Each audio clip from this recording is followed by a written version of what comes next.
بلاول بھٹو حکومتی ناکامی نظر آنے پر بوکھلا گئے ہیں۔ بلاول بھٹو اور پیپلز پارٹی پاکستان کے عوام کی دشمن ہیں۔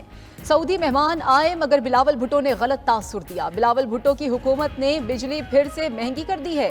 اپوزیشن لیڈر عمر ایوب کے چیئرمین پیپلز پارٹی پر وار، کہا کہ پاکستان تحریک انصاف نے پارلیمنٹ کے باہر بھوک ہڑتالی کیمپ معطل کر دیا۔ Chairman P T I barrister Gohar کہتے ہیں کہ سپریم کورٹ کے فیصلے آئین اور قانون کے مطابق ہیں۔ ہمارے 41 ممبران اسمبلی الیکشن ایکٹ قانون سازی کو چیلنج کریں گے۔ محمود خان اچکزئی اور دیگر جماعتیں بھی قانون سازی کو چیلنج کریں گے۔ جسٹس منصور علی شاہ کے چیف جسٹس بننے کا نوٹیفیکیشن فوری طور پر جاری کیا جائے۔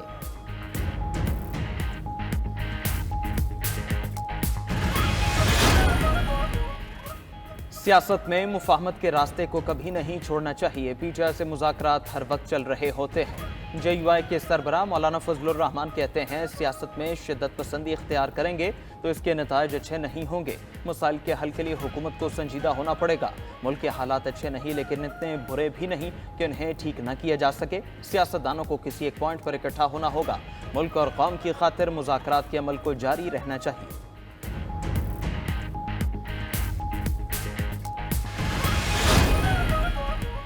Army chief general Syed Asim Munir سے امام مسجد نبوی صلی اللہ علیہ وآلہ وسلم ڈاکٹر صالح بن محمد کی ملاقات، باہمی دلچسپی کے امور پر تبادلہ خیال۔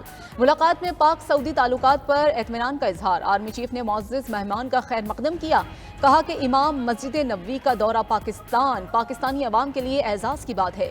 امام مسجد نبوی ڈاکٹر صالح بن محمد بولے کہ پاکستان کا مسلم دنیا میں ایک اہم مقام ہے۔ پاکستان خطے میں امن و استحکام کے لیے اپنا بھرپور کردار ادا کر رہا ہے۔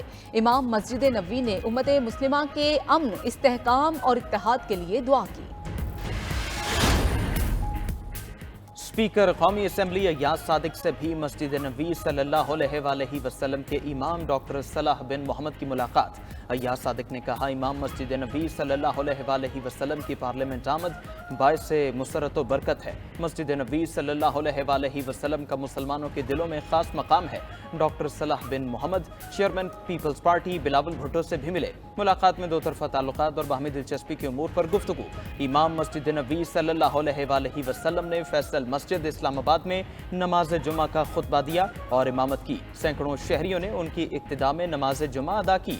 ڈاکٹر صالح بن محمد کا خطبے میں امت مسلمہ کے اتحاد کا پیغام۔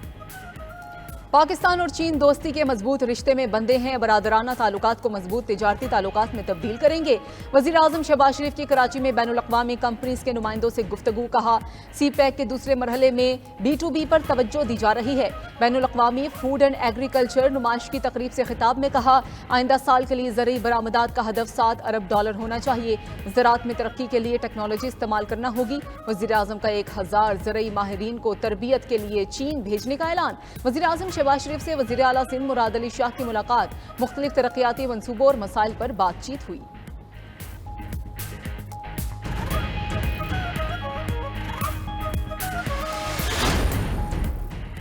عدالتی فیصلوں پر عمل درآمد ہر صورت یقینی بنانا ہوگا، سپریم کورٹ نے واضح کر دیا۔ نیشنل بینک کے 11,000 پینشنر سے متعلق عدالتی کارروائی کا حکم نامہ جاری۔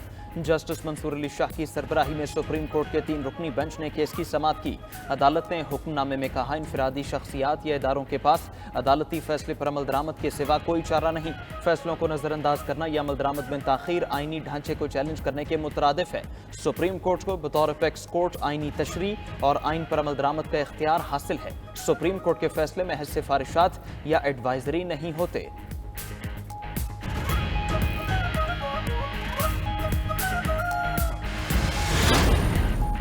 وزیر اعظم شہباز شریف نے وائلڈ لائف مینجمنٹ بورڈ کی منتقلی روک دی۔ وائلڈ لائف مینجمنٹ بورڈ کو داخلہ ڈویژن کے ماتحت کرنے سے بھی روک دیا۔ وزیر اعظم کی ہدایت پر کابینہ ڈویژن کا میمورنڈم جاری کر دیا گیا۔ کابینہ ڈویژن نے 6 اگست 2024 کو جاری کردہ ہدایت نامہ واپس لے لیا۔ وزیر اعظم نے اسلام آباد وائلڈ لائف مینجمنٹ بورڈ کو موسمیاتی تبدیلی ڈویژن کے تحت کام جاری رکھنے کی ہدایت کر دی۔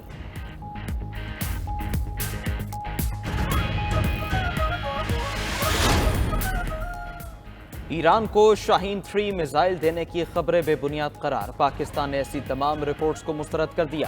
ہفتہ وار نیوز بریفنگ میں ترجمان دفتر خارجہ ممتاز زہرا بلوچ نے کہا ایران کو شاہین میزائل دینے کی خبروں میں کوئی صداقت نہیں، بنگلہ دیش کے واقعات میں پاکستان کے ملوث ہونے کی تمام رپورٹس مسترد کرتے ہیں، ایسی رپورٹس بھارت کے ذہنی جنون کی عکاسی کرتی ہیں۔ امریکی انتظامیہ سے آصف مرچنٹ کے حوالے سے رابطہ کیا ہے، ہم اس کیس کی امریکی انتظامیہ سے تفصیلات کے منتظر ہیں۔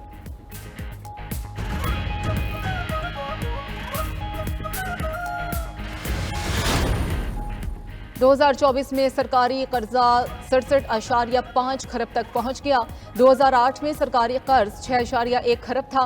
وزارت خزانہ نے قرضوں کی تفصیلات سینٹ میں پیش کر دیں۔ وزارت خزانہ کے مطابق جون 2008 میں اندرونی قرضہ 3.3 کھرب اور بیرونی قرضہ 2.9 کھرب روپے تھا۔ جون 2024 میں اندرونی قرضہ 43.4 کھرب اور بیرونی قرضہ 24.1 کھرب روپے ہو گیا۔ اندرونی قرضوں میں 40.2 اور بیرونی قرضوں میں 21.3 کھرب روپے اضافہ ہوا۔ 16 سال میں قرضوں میں سود شامل ہونے سے 32.3 کھرب روپے کا اضافہ ہوا ہے۔ پبلک اکاؤنٹس کمیٹی کی تشکیل کا معاملہ پھر لٹک گیا۔ کمیٹی کے چیئرمین کے نام پر اپوزیشن اور حکومت کے درمیان ڈیڈ لاک برقرار، تاہم اب حکومتی اتحادی بھی کھڑے ہو گئے، اراکین کی نامزدگی پر اعتراض اٹھا دیے۔ ذرائع کے مطابق حکومتی اتحاد سے سینٹ کے لیے B A P, national party اور ایم کیو ایم نے نامزدگی مانگ لی۔ اتحادیوں نے اعتراض اٹھایا ہے کہ ہر اہم نامزدگی نون لیگ اور پیپلز پارٹی سے ہوتی ہے، پی اے سی کے لیے ناموں کی نامزدگی ہر صوبے سے ہونی چاہیے۔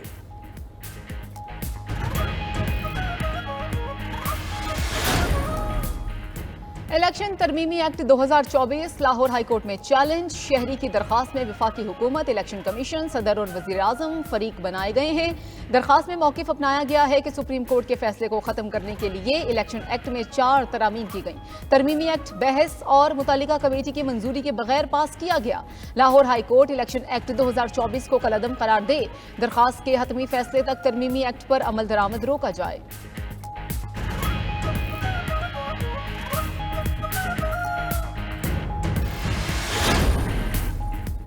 وزیر داخلہ محسن نقوی سے سعودی سفیر نواف المالکی کی ملاقات، باہمی دلچسپی کی امور، پاک سعودیہ تعلقات کے فروغ پر تبادلہ خیال۔ وزیر داخلہ کی سعودیہ جانے والے بھکاریوں کے خلاف کارروائی کی یقین دہانی۔ وزیر داخلہ محسن نقوی نے کہا کہ مافیا پاکستان کے امیج کو خراب کر رہا ہے۔